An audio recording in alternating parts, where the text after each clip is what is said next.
One day, Bob decided to go to the zoo. When he got to the ape cage, he found himself looking at a big male ape, who was staring right back at him. When he scratched his head, so did the ape. Noticing this, Bob decided to have some fun. So he started to scratch under his arms and jump around saying, "Ooh," and so did the ape. Stopping to think about what to do next, Bob scratched his chin, as he was thinking. Before he could even react, the ape pulled the bars of his cage apart, jumped the moat, and proceeded to beat the ever-living shit out of him.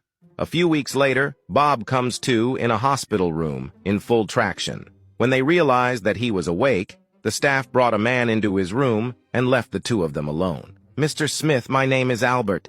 I am the zookeeper, and I want to see if we can figure out what happened before you were attacked." "I don't know. I was looking at the ape and noticed he was mimicking my movements." "I need to know exactly what you did." "Well, when I first noticed it, I was scratching my head. When I noticed he was scratching his head, I started to play around, and I started to scratch my underarms and make ooh sounds." "Okay, then what happened?" "Well, I was trying to think of something else to do, and I think I scratched my chin, which is the last thing I remember." "You scratched your chin?" "Oh, that explains everything. You see, in ape, that means go fuck yourself. Thank God, because if the attack was unprovoked, we'd have to shoot him."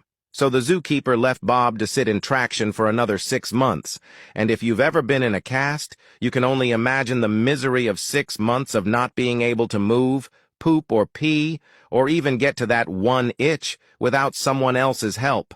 It wears on a man.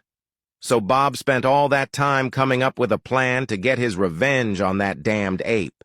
He's finally released from the hospital and makes his first trip to the local butcher, where he buys a giant polished sausage and a pair of nice new butcher knives. He then goes straight to the zoo and marches up to the ape cage, where he is soon standing face to face with his attacker. "Remember me?" he asked as he got the ape's attention, and saw that he was once again mimicking him. He smiled and reached into his bag and tossed a butcher knife into the ape's cage. When the ape picked it up, Bob got his attention by holding his own knife high while he reached into his pants and pulled the polished sausage out through the fly. Just as he expected, the ape mimicked him, holding his knife high and his junk in his other hand.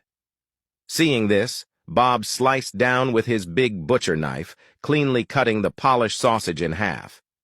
Seeing the sausage laying on the ground, he looked up smugly to see how much pain the poor dumb ape must be in right now, where he saw him standing there scratching his chin.